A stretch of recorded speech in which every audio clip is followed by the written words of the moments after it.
Esse é apenas um corte do Arquibancada Tricolor e se você quiser conferir o programa na íntegra, é só clicar aqui embaixo. E a pergunta, inclusive, do nosso Gabriel Sá é sobre Oscar e Luciano jogando juntos, porque muita gente está falando, mas o Luciano ele joga de 10, o Zubeldia não vai abrir mão dele nesse começo de ano, não vai querer colocar o Oscar. Muita gente falando, não, eu tô com medo de o Oscar ser banco para o Luciano, que eu acho que assim é algo impensável, e o Zubeldia tirou essa dúvida. Na pergunta do Gabriel Sá, disse o seguinte: Oscar e Luciano são complementares e vão jogar juntos no São Paulo.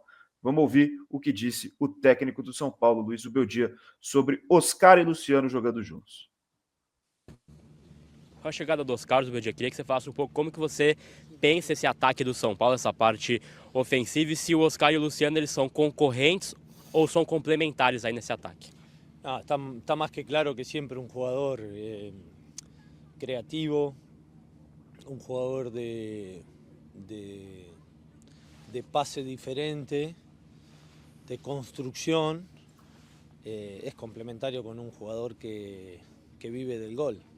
O sea, eso es una lógica pura que la estábamos buscando para poder tener un plantel, para tener en el plantel esa opción, ¿no? Esa opción del jugador que tiene un poco de construcción, un poco de pases importantes para los atacantes y sobre todo en zonas más centralizadas, ¿no? Así que esa pieza, como falé hace un tiempo atrás, era importante para nos y por ejemplo, en este caso la pregunta que me hiciste, soy contundente, jugador que tiene gol, un jugador que es asistidor o creativo, são complementares. Basicamente o que ele falou foi o seguinte, Kaique, jogador que dá assistência, jogador que faz gol são complementares, então vão jogar juntos sim, Oscar e Luciano, não fiquem preocupados, torcedor de São Paulo, é isso que disse o Zubeldia, Kaique. E não faria sentido, né, Boni, eles brigarem pela mesma posição, porque no ano passado o Lucas foi para a entrevista falar que ele não é o cara de armação que o São Paulo precisa. O Zubeldia falou em entrevista que o São Paulo precisava de um cara de armação. O Luciano já falou por diversas vezes que não é também esse cara de armação. E dentro de campo ele provou isso, né? Que ele é um cara de jogar um pouco mais à frente, alguns passos à frente de propriamente o meio armador. Agora, assim, não faria sentido, né?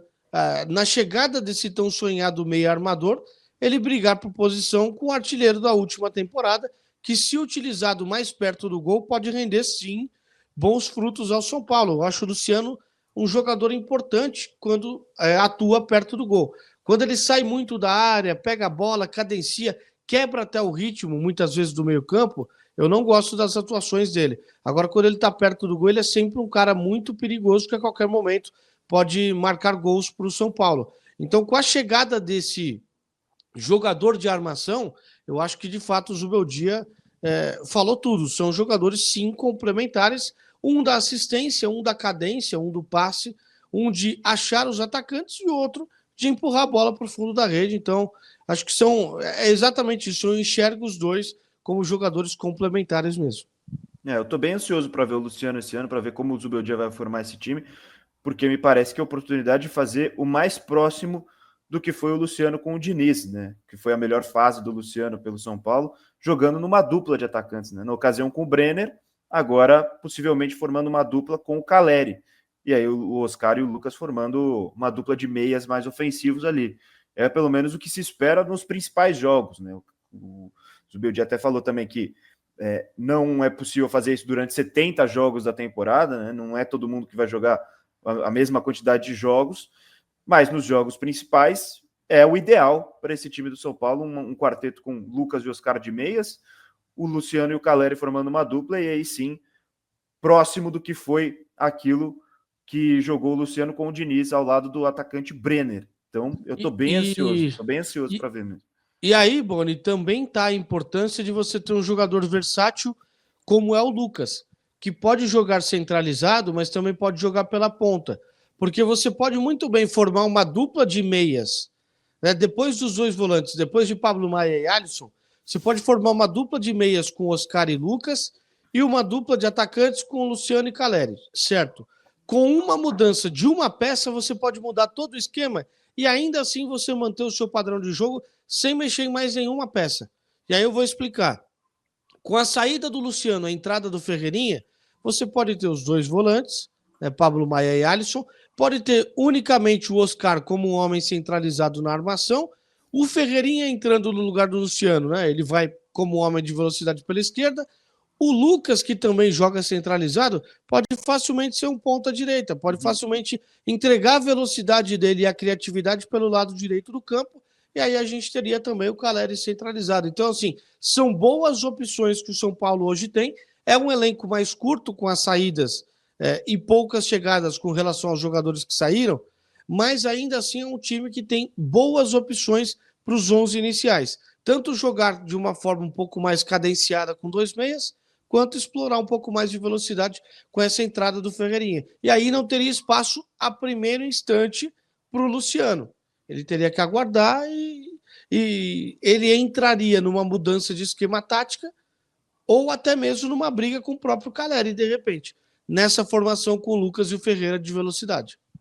Não, e essa é a importância de escolher bem as peças, né? Porque, como você disse, que é um elenco mais curto, mas que oferece mais variações do que em 2024. Então é isso. Você tem o Oscar, você pode abrir com 2 pontas, você pode fazer essa formação com 2 meses, pode ser importante até para o Rodriguinho mesmo, né? Que não teve quase nenhum minuto na temporada de 2024, até pela exigência, né, da formação, quando você tem aquele 4-2-3-1, com um jogador só armando, colocar toda a responsabilidade no Rodriguinho talvez fosse muito complicado. Agora, se você jogar com 2 meias, coloca um Lucas do lado dele, um Oscar do lado dele, em alguns jogos você pode dar a oportunidade dele jogar, ter um cara de confiança, um cara com peso, que pode chamar a responsabilidade do lado dele, ajuda a desenvolver também. Então, dá para ter um time bastante competitivo com esse São Paulo, tá? Lógico, tem defeitos, lógico que faltam peças, mas dá para ter um time bastante competitivo nesse São Paulo.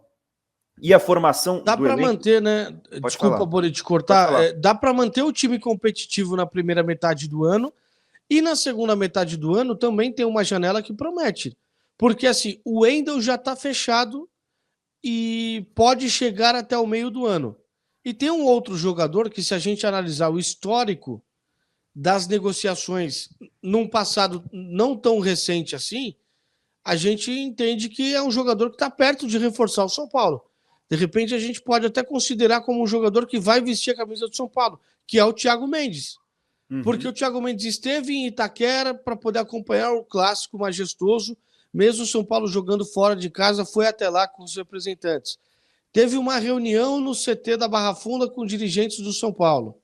Almoçou com os dirigentes, fez parte de uma reunião ali. Basicamente alinhou tudo, só faltava a liberação do Al Rayyan. Só que no meio do ano desse ano, o contrato dele acaba. Então ele chegaria como jogador livre no mercado. Isso se não assinar um pré-contrato com nenhum outro clube que não seja o São Paulo. Mas assim, por ter estado tão perto de fechar, se tivesse acontecido a liberação do Al Rayyan do Catar, eu acho que dá para considerar, de repente, o Thiago Mendes como uma provável negociação muito bem avançada para o meio do ano também, né?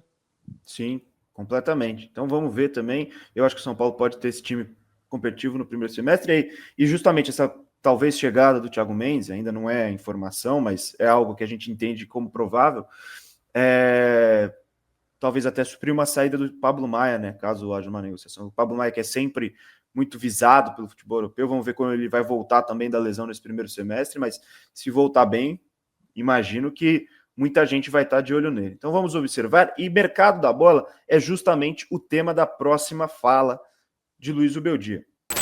Se você curtiu, não se esqueça de deixar seu like, se inscrever no Arquibancada Tricolor, que fortalece demais nosso trabalho, e a gente se vê numa próxima.